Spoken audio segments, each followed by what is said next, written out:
This is an NBC News special report. Here's Lester Holt. Good morning. We're coming on the air with breaking news from the White House, where President Biden is set to speak from the Rose Garden any moment now about President Trump's dominating win over Kamala Harris. He's expected to talk about the transfer of power. Here is the president. Thank you. Please. Thank you. Good to see this cabinet and the staff together here. Thank you.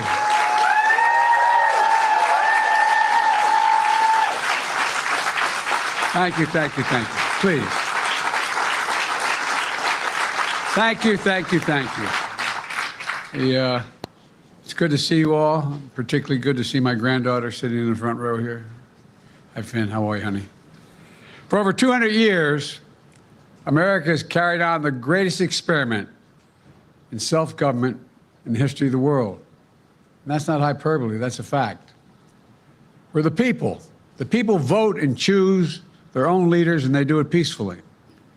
And we're in a democracy. The will of the people always prevails.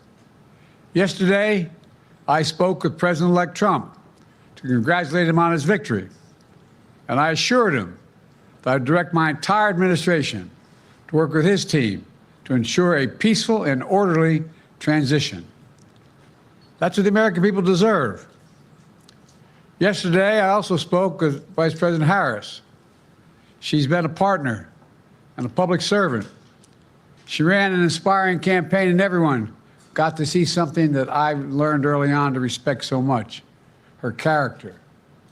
She has a backbone like a ramrod. She has great character, true character.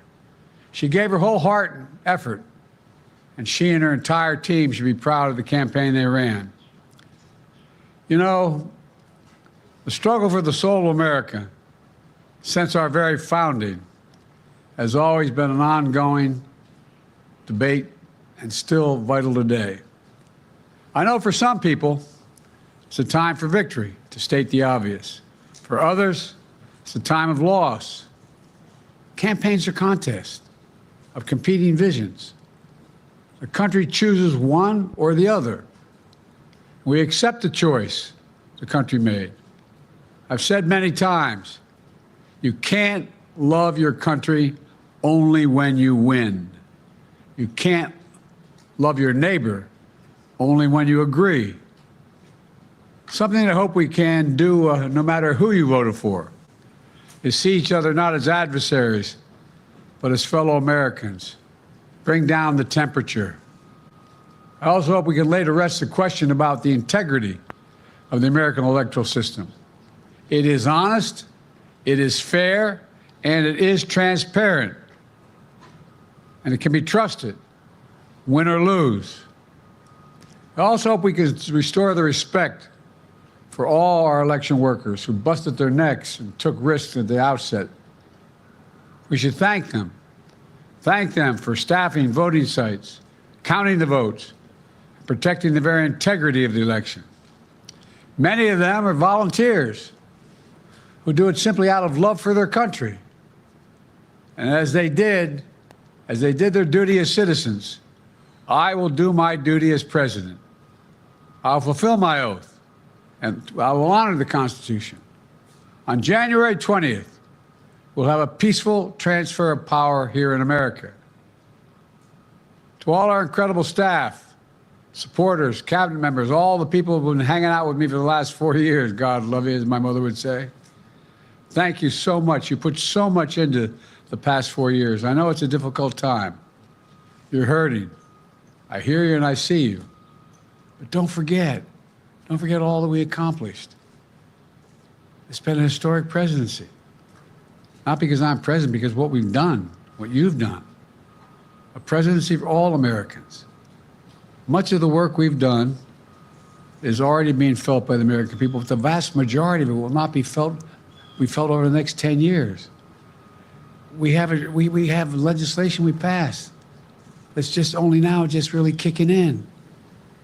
We're going to see over $1 trillion worth of infrastructure work done, changing people's lives in rural communities and communities that are in real difficulty, because it takes time to get it done.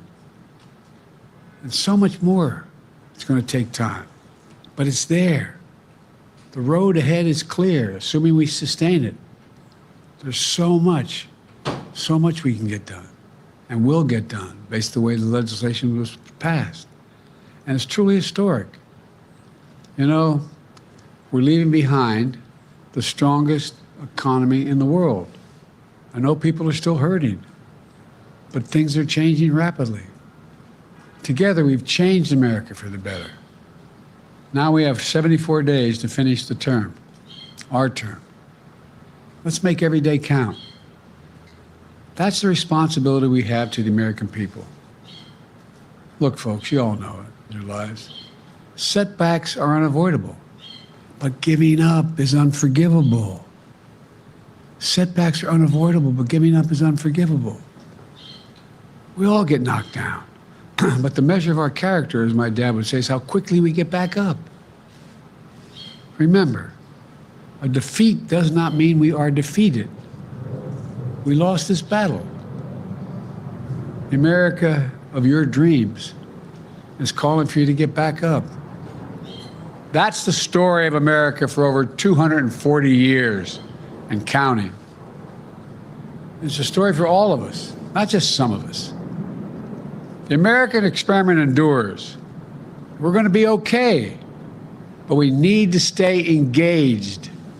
We need to keep going. And above all, we need to keep the faith. I'm so proud to have worked with all of you. I really mean it. I sincerely mean it. God bless you all. God bless America. And may God protect our troops. Thank you, thank you, thank you.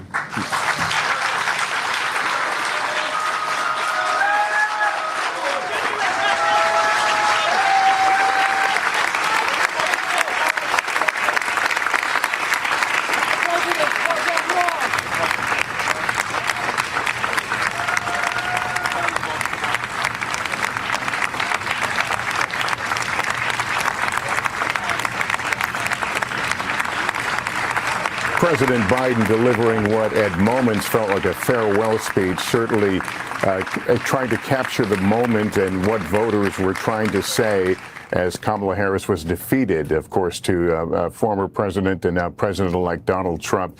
The president also drawing contrasts about the election process and talking about that this would perhaps lay to rest the idea that there are problems with our election system. The president also talking about, of course, vowing a smooth transfer of power. I want to go to our senior White House correspondent, Gabe Gutierrez, now at the Rose Garden. Gabe, we caught glimpses of some of the people in the crowd, cabinet members, staff. Describe the setting.